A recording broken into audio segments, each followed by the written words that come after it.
వరద తగ్గిపోయింది. నీళ్లు వెనక్కి వెళ్ళిపోయాయి. నౌక నెమ్మదిగా భూమిపై నిలిచింది. ఆ క్షణం నోవాహు గుండె ఆనందంతో నిండిపోయింది. తలుపులు తెరుచుకున్నాయి.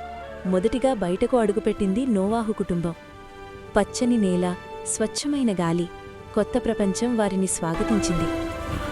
జంతువులు ఒక్కొక్కటిగా బయటకొచ్చాయి.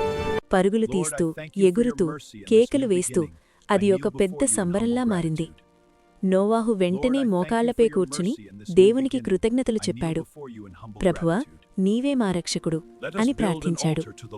తర్వాత నోవాహు ఒక బలిపీత్రం నిర్మించాడు. దేవుని గౌరవిస్తూ అర్పణలు సమర్పించాడు. అప్పుడు దేవుడు ఆకాశం నుంచి ఆశీర్వాదమిచ్చాడు. కాలం గడిచింది. నోవాహు భూమిని సాగు చేయడం మొదలుపెట్టాడు. ద్రాక్షతోట నాటాడు. పచ్చని తోటలు పెరిగాయి.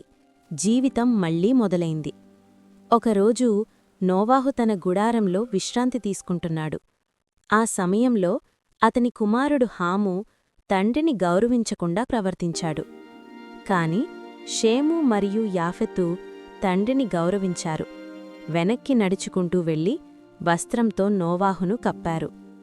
నోవాహుకు జరిగిన విషయం తెలిసినప్పుడు అతను తన కుమారులకు బోధించాడు. గౌరవం ఉన్నచోట ఆశీర్వాదం ఉంటుంది, అగౌరవం ఉన్నచోట నష్టం ఉంటుంది అని చెప్పాడు. షేము మరియు యాఫెతును ఆశీర్వదించాడు. వారి జీవితాల్లో దేవుని కృప ఉండాలని ప్రార్థించాడు. కాలక్రమేణా నోవాహు కుటుంబం కలిసి పనిచేసింది. ఇళ్లు కట్టారు, పంటలు పండించారు. కొత్త గ్రామం ఏర్పడింది. నోవాహు పిల్లలకు, మనవళ్లకు కథలు చెబుతూ దేవుని మహిమను తెలియచేశాడు. ఈ కథ మనకు చెప్పేది ఒకటే: దేవుని మాట వినేవారికి రక్షణ ఉంటుంది. తండ్రి తల్లులను గౌరవించేవారికి ఆశీర్వాదం ఉంటుంది. ఈ నోవాహు కథ మనకు ఒక్క విషయం స్పష్టంగా చెబుతోంది: దేవుని మాట వినే హృదయమున్నవాడిని ఎటువంటి తుఫాను కూడా ఓడించలేడు. నోవాహు ఒంటరిగా నిలబడ్డాడు. ప్రపంచం మొత్తం వ్యతిరేకంగా ఉన్నా దేవుని వైపు నిలబడ్డాడు. అందుకే దేవుడు అతనికి రక్షణ ఇచ్చాడు, కొత్త ఆరంభమిచ్చాడు.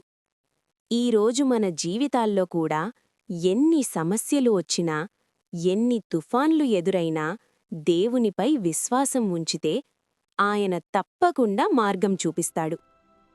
మనము దేవుని మాట వినాలి, మన తల్లిదండ్రులను గౌరవించాలి, మంచి మార్గంలో నడవాలి. అప్పుడు మన జీవితాలు కూడా నోవాహు జీవితంలాగే ఆశీర్వాదాలతో నిండిపోతాయి. ఈ కథ మీ హృదయాన్ని తాకితే లైక్ చేయండి, షేర్ చేయండి మరియు మా ఛానల్ను సబ్స్క్రైబ్ చేయండి. దేవుడు మిమ్మల్నందరినీ ఆశీర్వదించుగాక.